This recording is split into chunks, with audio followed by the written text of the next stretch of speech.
This Liberty Sports Update is brought to you by Beacon Credit Union. I never have. It's the first time, I've known Coach Free since 2008. It's the first time that he's been out of practice for a couple days, so I know it's pretty serious. I know he's in his bed right now, just itching to get back out here. So again, man, just prayers appreciated for him and Miss Jill and the girls. But man, I know he's itching to get back here. But we just got to prepare and keep rolling and get these guys ready for August 31st. So. He communicates pretty often. He communicates a lot with the coordinators and Jim, who's our DFO, and Paul and all those guys.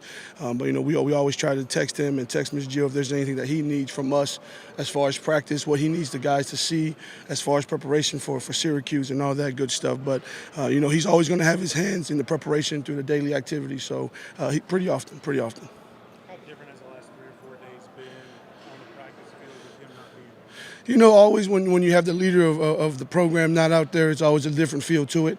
But I think Coach Harris, Coach Austin, and Coach Simons is doing a great job at keeping the team together, keeping the energy high. Obviously, Coach is a very fiery guy out there with the energy and everything. So we were missing a little bit, Coach. The guys heard Coach's voice yesterday over the phone, and everybody was looking for him, excited, hoping to see him. But Coach, obviously he's missed. But Coach Harris, Coach Austin, and Coach Simons doing a great job at practice and getting everything together. So.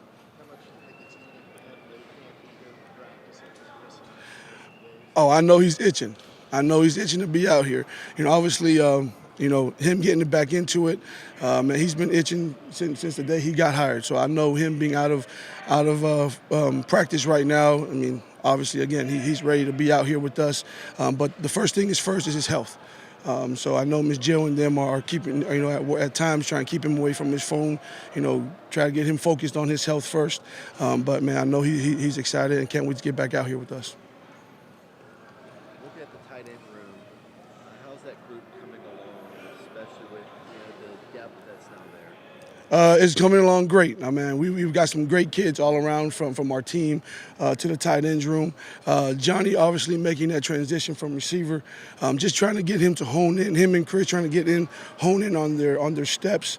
Obviously blocking big guys like Austin Lewis and Jesse and those guys. And then it helps having guys with experience like Zach and Mike and Jerome, and then we have Shane and Micaiah in there. But our depth right now is pretty good. But we just got to continue to hone in our techniques. That's the biggest thing right now with those guys, is just getting our techniques down, and then everything else will come together. So. Having a guy like Johnny in that role, how much does that add an extra wrinkle kind of to the offense as he's able to split out wide and catch a pass? It's awesome. We've had, in our past we've had guys like Evan Ingram and Dawson Knox that are playing in the NFL right now, guys that can stretch the field. So obviously Johnny and Chris can do that for us. So that helps us open up the offense and helps defenses prepare different for us. So we can put Johnny and Chris on the field at the same time. And a lot of defense try to put in their big personnel when they see 2 tight ends running the game. So it's very important for us to have guys that can stretch the field, that can do what their position with blocking and all that good stuff. So it helps having those 2 guys that can run and stretch the field for us. So. Along those same lines, how vital is that position considering what this offense wants to do at the pace that you guys want to set? Very important, very important. And I tell those guys, our one word for being tougher together this fall is mental toughness. For us, man, we can be out there going 11, 11, 11, and then 12, we send another tight end. Now they've got to know who's the Y, who's the H, okay? And then now they've got to know, okay, what do I have on a certain play? So it's very important that we know what we do, because Coach loves that pace, loves that fast tempo type of offense. Again, like I said, we put 2 tight ends in the game. It gives a lot of people a lot of problems. And so we've been fortunate to walk into a situation where we have guys that can do that. What about the true freshman, Micaiah Overton? What have you seen out of him so far? First thing, he's big. He's big. We've always said if you want him big, you got to recruit him big. He's super raw right now, a huge basketball player, but just, again, trying to bring him along with the other guys and getting his steps, his techniques. We'll learn the plays in the future, but I just got to get him to learn his steps and all that small stuff so we can get him ready for the future. So, but man, I'm excited about his future and his ceiling because obviously it hasn't been touched yet. So. Chris Barrett wasn't utilized a whole lot last season, especially with more blocking tight ends like Zach Fouts and Jerome Jackson. There wasn't seen on Chris in his development, especially with now him being able to play a little bit more out wide as maybe a flex receiver. You know, Chris in the spring, you could see that he was struggling a little bit with getting to know the steps, the proper steps that we need to take in our combo blocks with the O-line.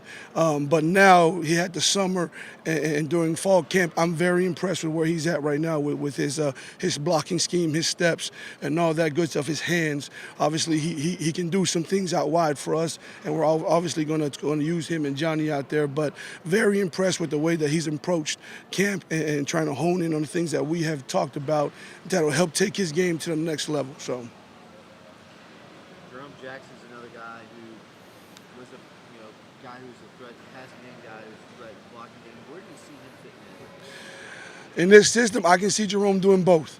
I joke around with him and Mike Bollinger a lot that they've got the best hands in the room. Obviously he's a heck of a blocking tight end for us. He's strong. He's done a great job with Coach Dom over the summer in changing his body.